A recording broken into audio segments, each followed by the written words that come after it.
But in closing, you will have found in your newsletter that came with this tape not only the printout from James White's comments on William Miller's dream that we looked at in our last presentation, but you'll find a statement by Ellen White about the year 1908, and that's the title of this passage.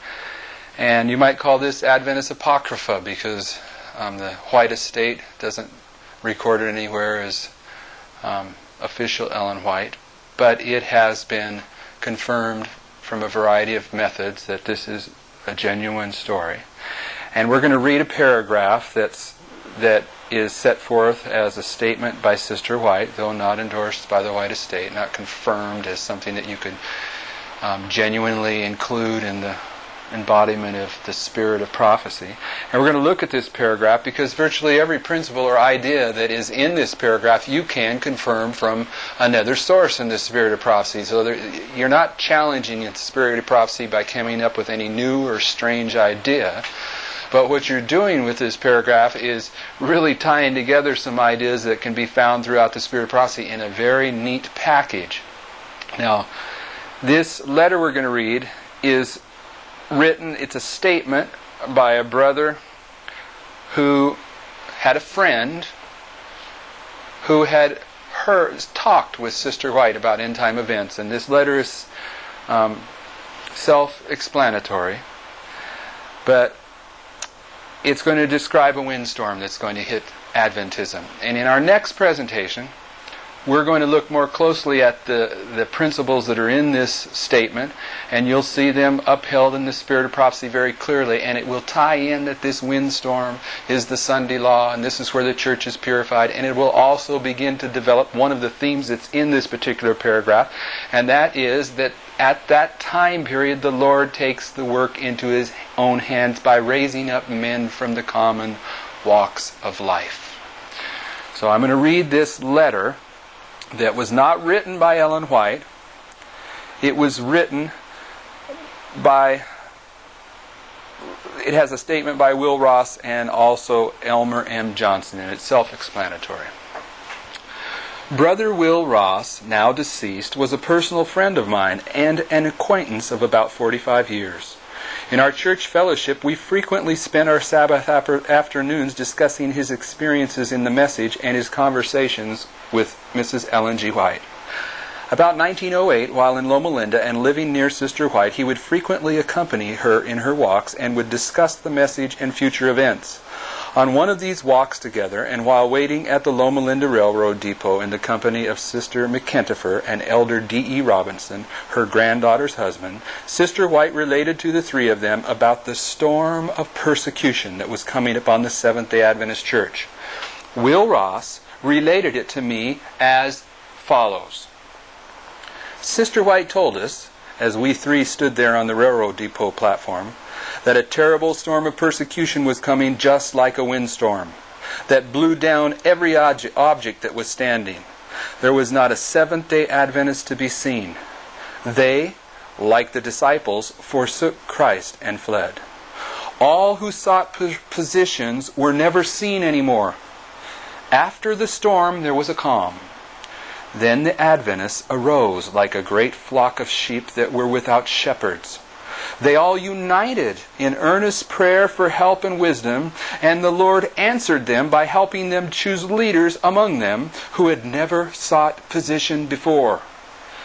They prayed earnestly for the aid of the Holy Spirit which was poured out upon them, making them fully ready for service.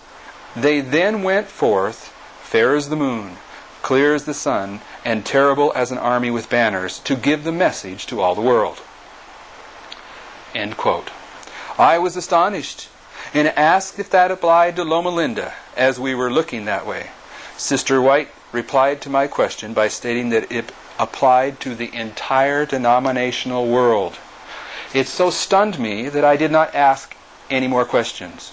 Signed, Will Ross, Boulder, Colorado. In the year 1943, Elder D.E. Robinson was visiting the churches of Colorado. I was serving as the elder on the platform that Sabbath that Elder Robinson visited and spoke to the Boulder Seventh-day Adventist Church, and having with him a large Bible which Sister White held in her hand and leafed through during one of her visions. At the close of the service, Brother Ross talked with Elder Robinson and asked him if he remembered when he and Elder Robinson and Sister McKennifer were standing on the depot platform visiting with Sister White, and she related about the terrible windstorm of persecution that was coming upon the Seventh-day Adventist Church. Elder Robinson replied, "Yes, Brother Ross, I remember it." So I documented this reply January 15th, 1946, not wishing to forget this important narration that was related to me by Brother Ross. I frequently discussed it with him in later years, and his statement never varied. Signed, Elmer N. Johnson. Now, as I've shared this letter from time to time in the past few years, I've had 3 different people come up to me and say that they've had this story confirmed to them by D.E. Robinson while he was still alive.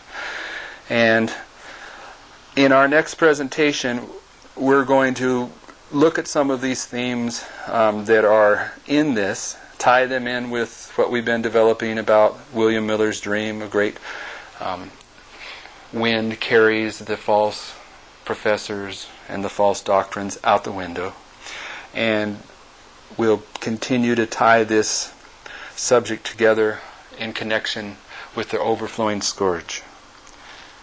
And we hope that this message is not being perceived as an attack on any human being. This is an identification of what the Lord is telling His people is about to take place. And far be it from me to disregard part of the testimony out of fear of stepping on someone's toes. Isaiah 28 verses 13 and 14 says, "Wherefore hear the word of the Lord, ye scornful men that rule this people which is in Jerusalem." Jerusalem, Mount Zion, the glorious holy mountain, there are several terms in the Bible that identify Jerusalem. One of the most important rules in Bible prophecy is that prophecy that is come to pass prior to the cross is understood in its literal setting. Prophecy that comes to pass after the time period of the cross is understood in its spiritual setting.